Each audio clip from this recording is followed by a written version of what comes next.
दोस्तों, judicial examinations के mains के लिए मैंने कुछ इंपॉर्टेंट क्वेश्चंस इन दिनों में पूछने आप लोगों से स्टार्ट किए हैं। ये क्वेश्चंस मैं नॉर्मली इंस्टाग्राम और यूट्यूब पर शॉर्ट्स के फॉर्म में आपसे पूछ रहा हूँ और उसके जो डिटेल वीडियोस ही है वो भी मैं इंस्टाग्राम और यूट्यूब पे अपलोड कर देता हूँ, ताकि आपको आंसर राइटिंग के स्किल भी आ जाए और आपको मालूम चले कि इसका करेक्ट आंसर क्या है। ये जो भी वीडियोस मैं इन दिनों में लॉन्च कर रहा हूँ, इनको अपने पास सेव कर लीजिए, क्योंकि एग्जामिनेशन में इनकी आने की टेंडेंसी बहुत ज़्यादा है। तो इससे पहले हम आगे बढ़ें, अगर आपने मेरी वेबसाइट judicialcompetitiontimes.in पर सब्सक्राइब नहीं किया है तो कर लीजिए। और वो सभी लोग जो जुडिशियल एग्जामिनेशंस के लिए तैयारी कर रहे हैं और ऑनलाइन कोचिंग क्लास को ज्वाइन करना चाहते हैं या ऑनलाइन मॉक टेस्ट वगैरह लेना चाहते हैं, तो वो भी मेरी वेबसाइट पर जाकर ले सकते हैं।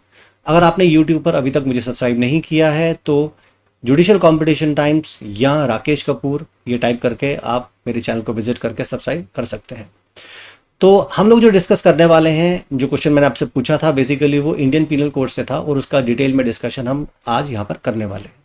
सबसे पहले क्वेश्चन समझ लेते हैं कि बेसिकली क्वेश्चन क्या था। क्वेश्चन सिंपल था। क्वेश्चन ये था कि एक लड़का जो कि यूनिवर्सिटी में पढ़ता है और उसकी यूनिवर्सिटी से कुछ डिमांड्स थी, वो डिमांड्स पूरी ना होने की वजह से वो अपने ऊपर कैरोसिन डाल लेता है। पास ही उसने एक लकड़ियों का कुछ ढेर भी लगा रखा था और वहां पर भी उसने कुछ कैरोसिन उस लकड़ियों पर डाल दिया था। अब डिमांड ना पूरे होने की वजह से वो उस लकड़ियों के ढेर की तरफ भागने लगता है कि मैं खुद को जला लूंगा, लेकिन पुलिस वाले उसे रास्ते में पकड़ लेते हैं और उसको बुक कर लेते हैं under section 309 of Indian penal code, यानी कि अटेम्प्ट टू सुसाइड के लिए। और मैंने आपसे क्वेश्चन ये पूछा था कि आप बताइए कि इस मामले में क्या ऑफेंस बनता है, आप कमेंट करके बताइए। ये क्वेश्चन मैंने आपसे लास्ट टाइम पूछा था। तो चलिए जरा इसका सबसे पहले सॉल्यूशन देख लेते हैं कि इसका सॉल्यूशन है क्या।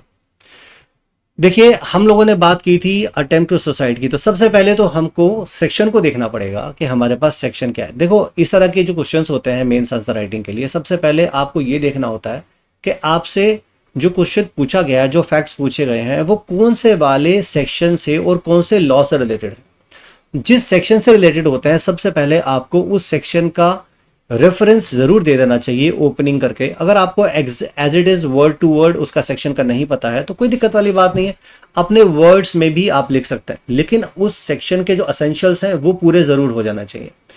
तो सबसे पहले आप ध्यान से देखिए, स्क्रीन पर देखिए आप लोग। यहां पर हम लोग बात कर रहे हैं सेक्शन नंबर 309 ऑफ आईपीसी के बारे में, जो कि अटेम्प्ट टू सुसाइड के बारे में बात करते हैं। सेक्शन ये कह रहा है whoever attempt to commit suicide and does any act towards the commission of such offense, यानी कोई भी व्यक्ति अगर अटेम्प्ट करता है या कोई भी ऐसा एक्ट करता है towards the commission of offense, तो ऐसे पर्सन को हम पनिश करेंगे विद द सिंपल इम्प्रिजनमेंट, जो कि 1 ईयर का हो सकता है, फाइन भी लगा सकते हैं, दोनों भी हो सकता है। तो सेक्शन 309 तो ये कह रहा है अगर कोई भी पर्सन अटेम्प्ट करता है सुसाइड कमिट करने की या कोई ऐसा एक्ट करता है towards the commission of that offence, तो ऐसे पर्सन को हम बुक कर लेंगे अंडर सेक्शन 309 ऑफ आईपीसी।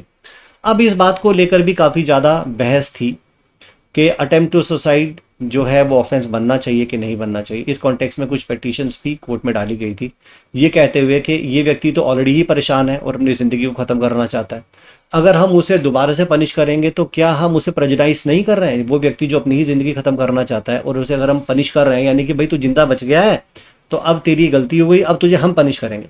तो ऐसा अप्रोच लेकर कोर्ट में कुछ पिटीशंस डाली गई थी। उनमें से जो लैंडमार्क जजमेंट है और लास्ट में कोर्ट ने क्या वर्डिक्ट दिया, क्योंकि ये एक सीरीज ऑफ जजमेंट्स हैं, अलग अलग जजमेंट्स आए थे, तो उनमें से जो लेटेस्ट लास्ट जो मैटर थे, जो कि लैंडमार्क भी हैं और एग्जामिनेशन में पूछे भी जाते हैं, उनको लेकर इसका सॉल्यूशन ढूंढ लेते हैं बेसिकली।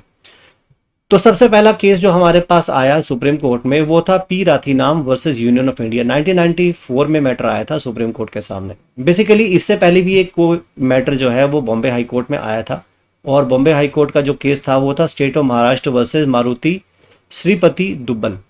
इस केस में बॉम्बे हाई कोर्ट ने ये कहा था कि किसी पर्सन के पास राइट टू डाई होता है और वो ये जो सेक्शन है 309 ये अनकॉन्स्टिट्यूशनल है। कोर्ट ने इसी जजमेंट में मोहर लगा दी थी पी राथीनाम वाले मामले में, यानी कि पी राथीनाम वाले मामले में ऑनरेबल सुप्रीम कोर्ट ने ये कह दिया था कि 309 जो है वो अनकॉन्स्टिट्यूशनल है, यानी किसी भी पर्सन के पास सुसाइड करने का अधिकार है। मतलब आप सोच रहे होंगे सर ऐसा कैसे हो सकता है, लेकिन हाँ ये इस मामले में यही हुआ था।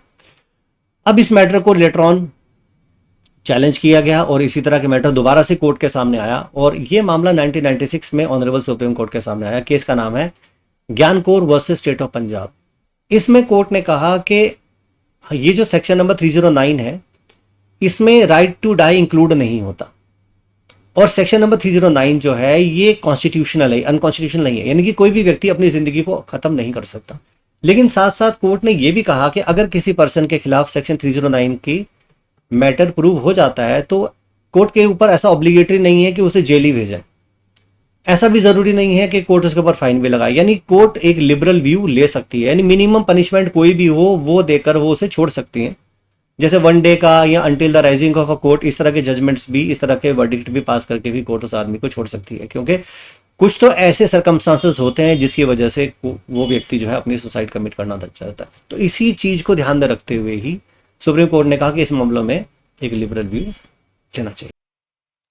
अब इस क्वेश्चन में हम लोगों ने सेक्शन भी स्टडी कर ली और हमने इसके रिलेटेड केस लॉ भी देख लिया, लेकिन एक एस्पेक्ट है जो हमको देखना जरूरी है, वो है अटेम्प्ट। कब कहा जा सकता है कि अटेम्प्ट कंप्लीट हो गई? अटेम्प्ट कंप्लीट होने के लिए जो रिक्वायरमेंट है वो ये है कि मान लो कोई भी पर्सन कोई भी एक्ट कर रहा है और उस एक्ट का रिजल्ट अगर उस आदमी के कंट्रोल में ना रहे, तब हम कहते हैं कि वो अटेम्प्ट कंप्लीट हो गई। मान लो एक आदमी कुएं में भागकर सुसाइड करना चाहता है और उसकी तरफ भाग रहा है, तो अभी तो वो भाग रहा है, उसका अगर मन बदल गया तो वो रुक भी सकता है, हो सकता है उसमें कूदे ही नहीं, है ना। तो अभी वो उसका माइंड चेंज हो सकता है, यानी अभी वो सिर्फ प्रिपरेशन कर रहा है, अभी उसने जंप नहीं किया कुएं में, वेल में वो जंप अपॉन नहीं किया। जंप अपॉन करेगा तब उसके कॉन्सिक्वेंसेस उसके कंट्रोल से बाहर हो जाएंगे। जब तक वो नहीं कूदा तब तक कंप्लीट तो नहीं हुई अटेम्प्ट।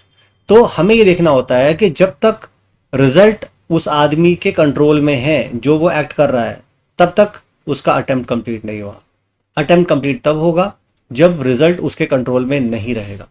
अब हमारे वाले केस में क्या हुआ, उसने अपने ऊपर क्या किया, कैरोसिन डाल ली। कैरोसिन डालने का मतलब क्या हुआ, क्या वो उसने ऊपर आग लगा ली? अभी आग तो लगाई नहीं उसने, तो जब तक वो आग नहीं लगाएगा तब तक अटेम्प्ट कंप्लीट नहीं होगी, अभी तो सिर्फ एक प्रिपरेशन हो रही है। तो अब आते हैं अपने वाले केस में। यहां पर उसने क्या किया, कैरोसिन ले लिया, कैरोसिन अपने ऊपर डाल लिया, उन लकड़ियों पर भी डाल लिया, लेकिन उसने अभी तक यहां पर अपने ऊपर मैच स्टिक यानी कि माचिस की तीली से आग लगाई नहीं है, या किसी भी तरह से अपने ऊपर आग नहीं लगाई। आग अगर वो लगा लेता तो जल के वो मरेगा या बचेगा, ये कॉन्सिक्वेंसेस उसके कंट्रोल में नहीं रहते। लेकिन अभी तक उसने आग नहीं लगाई, तो इसका मतलब ये है कि उसका मन बदल भी सकता है, कोई और आदमी उसको रोक भी सकता है, कोई भी कॉन्सिक्वेंसेस हो सकते हैं। तो जब तक आग नहीं लगती तब तक अटेम्प्ट कंप्लीट नहीं हुई, तो इसलिए यहां पर उसके द्वारा अटेम्प्ट टू सुसाइड का अटेम्प्ट ही पूरा नहीं हुआ, तो सुसाइड करने का तो सवाल ही पैदा नहीं होता।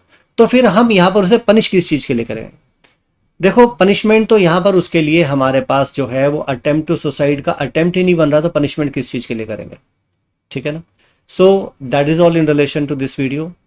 इसी तरह के वीडियोस मैं शॉर्ट्स के फॉर्म में इन दिनों में पोस्ट कर रहा हूं, और आप उनके रिप्लाई ज़रूर मेंशन कीजिएगा कमेंट्स में, जिससे मुझे मालूम चले कि आप किस तरह से चीज़ों को सोच रहे हैं, और मुझे भी एक मोटिवेशन मिलता है आगे वीडियोस को बनाने के लिए।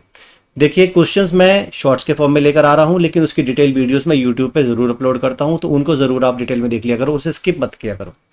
सो जल्द ही मुलाकात होगी आपसे एक नए क्वेश्चन के साथ, तब तक के लिए आप मुझे परमिट कीजिए। Thank you so much. जय हिंद, जय भारत।